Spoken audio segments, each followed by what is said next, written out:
একদিন এক ছোট্ট ছেলে তার বাবাকে জিজ্ঞেস করলো, আচ্ছা বাবা, মা যখন আমাকে কোলে নেয় তখন তো শুধু কোমর পর্যন্ত তোলে, কিন্তু তুমি আমাকে যখন কোলে নাও তখন কাঁধের ওপরে তুলে ধরো কেন?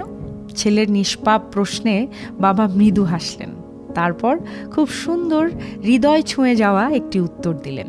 শোনো বাবা, মায়েরা সবসময় চায় তাদের সন্তান চোখের সামনেই থাকুক, নিরাপদে থাকুক, আর বাবারা চায় সন্তানরা এমন দূর পর্যন্ত যাক, এত উপরে যাক, এমন উচ্চতায় উঠুক যেখানে তাদের নিজের চোখ কখনো পৌঁছাতে পারেনি।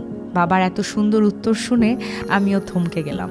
ভাবলাম, সত্যি কি আমরা এখনও এতটা গভীরভাবে বিষয়গুলো উপলব্ধি করতে পারি? পার্থক্য আসলে ভালোবাসার ধরনে। মায়ের ভালোবাসা আপনাকে আগলে রাখে, আর বাবার ভালোবাসা আপনাকে উঁচুতে উঠতে শেখায়, স্বাধীনতা শেখায়, বড় হতে শেখায়।